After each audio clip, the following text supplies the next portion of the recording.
All right, Lakers fans, let's dive straight into this because there's a lot of noise surrounding Los Angeles and the possible moves the front office might make. The buzz lately has been all about whether the Lakers should go after another big man, and the name that keeps popping up is Walker Kessler from the Utah Jazz. But before we even get into trade packages and what Utah is asking for, we have to step back and ask ourselves if this is really what the Lakers need right now. The truth is, Los Angeles isn't exactly desperate for another traditional center. What they really lack is more shooting and defense on the perimeter, especially a strong 3 and D wing who can take pressure off LeBron James and Anthony Davis. That's where the debate starts because adding another big only makes sense if he's versatile enough to stretch the floor or if he clearly elevates the ceiling of this roster. Right now, the bigger question is what happens with DeAndre Ayton.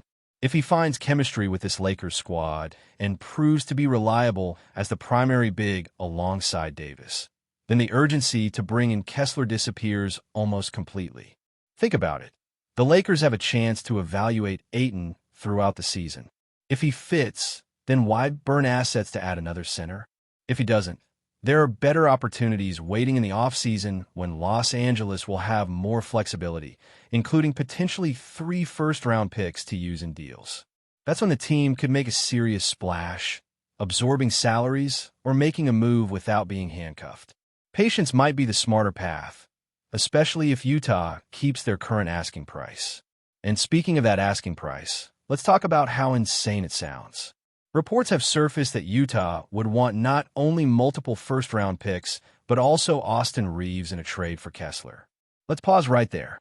We're talking about a fan favorite who has blossomed into one of the most important guards on this roster, plus 2 firsts just to bring in a defensive-minded center. That's steep. Austin Reeves alone could probably net 2 firsts from the right team if the Lakers decided to move him. So adding picks on top of that feels like overkill. It's not that Kessler isn't talented. He's an excellent rim protector, great on the lob, and could easily anchor a defense next to stars like LeBron and Davis. But when you weigh the cost against the reward, it just doesn't add up for Los Angeles at this stage. Another piece of this puzzle is financial. Let's project forward a couple of years.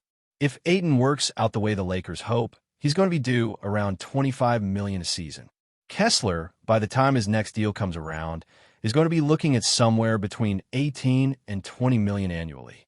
That means you're committing over $40 million just to 2 players who occupy the same spot on the floor. Is that really the best use of resources when you still need wings, shot creators, and depth? It's hard to see that being a sustainable plan. Now, if Utah were more realistic and lowered their demand, maybe a discussion could happen. But what they're doing is classic Danny Ainge strategy. He starts negotiations asking for the moon, knowing full well that as time passes and the trade deadline creeps closer, he'll bring that price tag back down. We saw the same game with the Russell Westbrook situation when Utah initially demanded 2 unprotected firsts for a package that clearly wasn't worth it. Over time, the demand softened, and eventually the Lakers got a much better deal closer to the deadline. So while Kessler could still be in play down the road, right now, it's hard to imagine the Lakers seriously entertaining that price. There's also the bigger picture to consider. If Los Angeles is going to cash in on their future picks and potentially sacrifice young talent, wouldn't it make more sense to go after a player who fills a bigger gap? Someone like Andrew Wiggins, who could defend wings and knock down shots, or even a Herb Jones type of player who brings versatility and toughness. Those are the pieces that can make an immediate difference for this Lakers squad, trying to maximize LeBron's remaining window.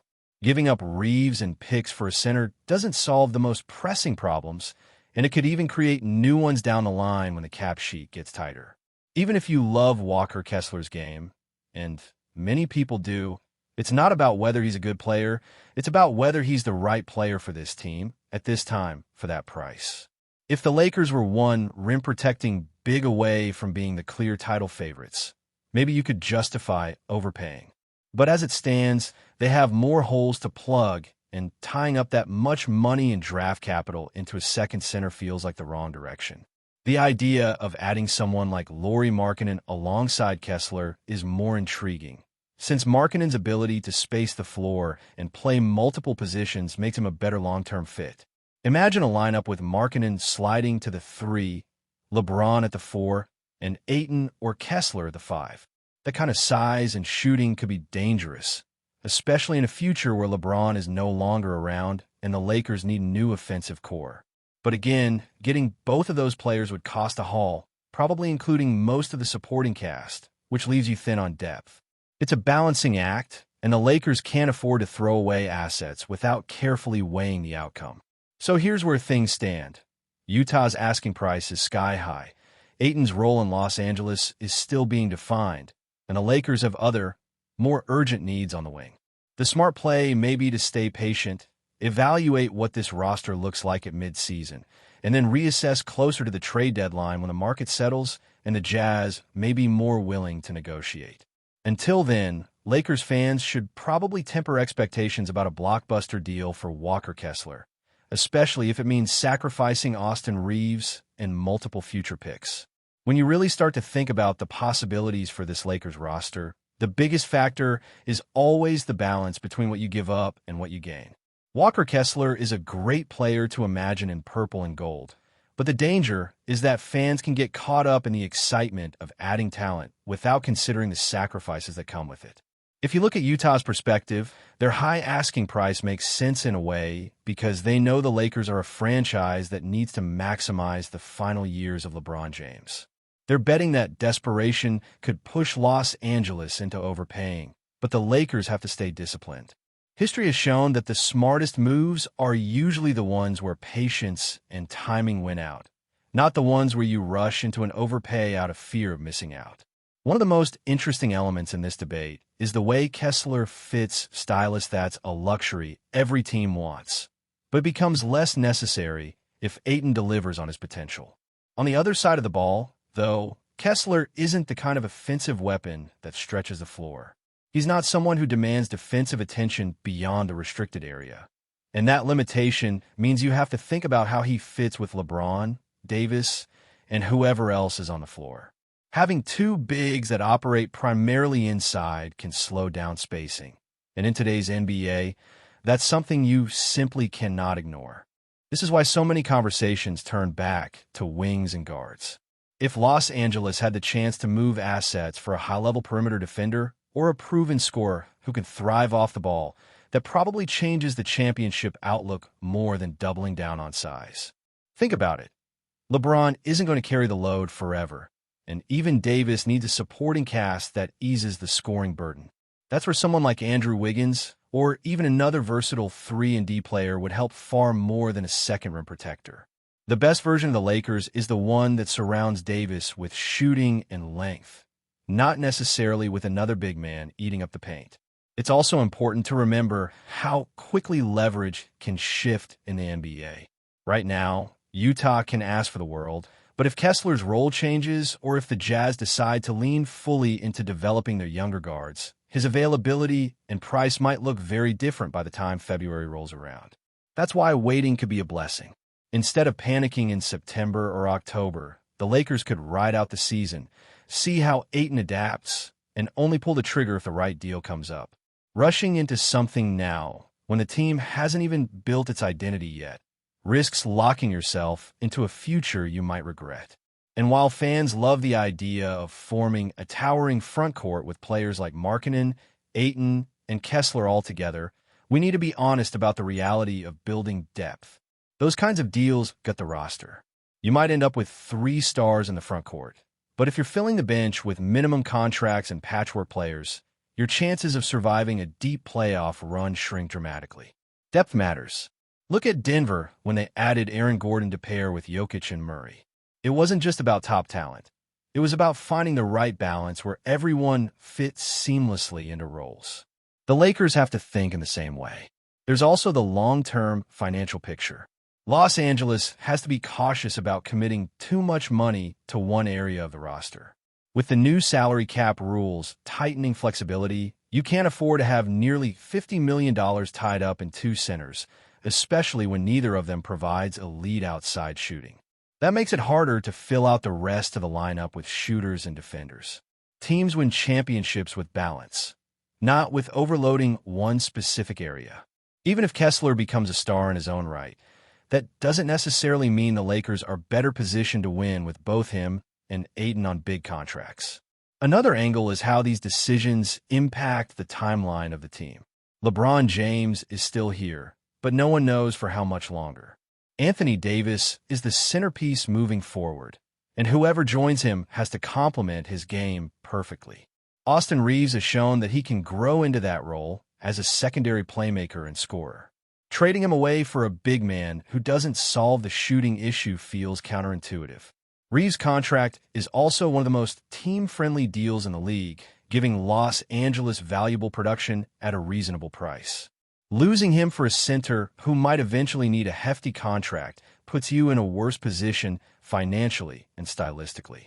Even if you imagine a scenario where Reaves is traded and Kessler joins, what's the plan for replacing the ball handling, the chemistry, and the spark Reaves provides?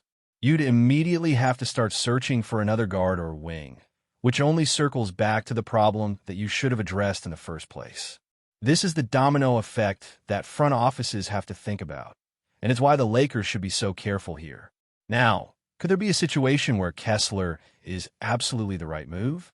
Yes, but it would depend on Ayton completely failing to establish himself and the Lakers believing that a defensive anchor is the missing piece. In that case, you might start entertaining different kinds of packages.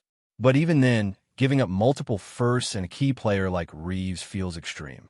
It's not that Kessler isn't worth significant assets. He is.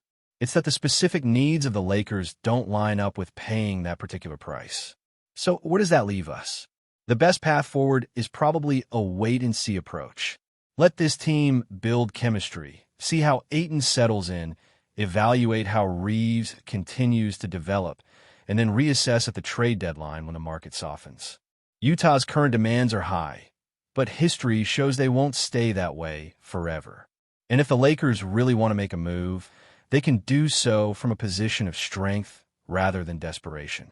The lesson here is patience. Sometimes the best decision isn't the flashy trade in October, but the calculated one in February or the even bigger swing the following off-season, when flexibility peaks and opportunities multiply. Before we continue, we ask that you leave a like and subscribe to the channel so you won't miss any exclusive Lakers updates. Moving on, in a move that has sent shockwaves through the NBA rumor mill, whispers from Los Angeles suggest that Giannis Antetokounmpo could be returning to the Lakers, igniting a frenzy among fans and analysts alike. Though no official confirmation has been made, multiple insiders hint that talks between Giannis's camp and the Lakers front office have gained momentum over the past week, fueling speculation of what could become one of the most sensational trades in recent NBA history. The Greek Freak's previous stint with the Lakers was marked by flashes of brilliance, with his combination of size, agility, and court vision leaving opponents scrambling. Fans who witnessed his debut in purple and gold are reportedly ecstatic at the mere possibility of seeing him don the Lakers jersey once more. While the details remain murky, sources suggest that the Lakers are willing to offer a package of draft picks and promising young talent to entice Giannis back, signaling their determination to reestablish themselves as championship contenders. Sports commentators are already weighing the implications of such a return. Would Giannis fit seamlessly into the Lakers' current roster, or would adjustments be necessary to maximize his unique skill set? Some insiders believe that pairing him with the team's established stars could create a nearly unstoppable lineup, while others caution that chemistry and salary cap considerations could complicate matters. Regardless, the rumor alone has ignited fervent debate across social media platforms, with fans dissecting highlight reels, speculating about potential starting lineups, and dreaming of playoff glory. Even as the NBA world buzzes with excitement, one thing remains clear. If Giannis does make his way back to Los Angeles, the ripple effects could reshape the league's landscape. Rival teams are likely monitoring every development closely, knowing that a reunited Lakers squad, led by the Greek superstar, could dominate headlines and scoreboards alike. Until an official statement emerges, the rumor mill shows no signs of slowing down, and for Lakers fans, the possibility of witnessing Giannis Antetokounmpo reclaiming his purple and gold mantle is more tantalizing than ever. Stay informed exclusively about Los Angeles Lakers news. Subscribe to our channel and hit the like button to keep receiving daily updates. Also, share your opinion on the news in the comments, as your contribution is crucial for the Lakers. Stay tuned for the next video.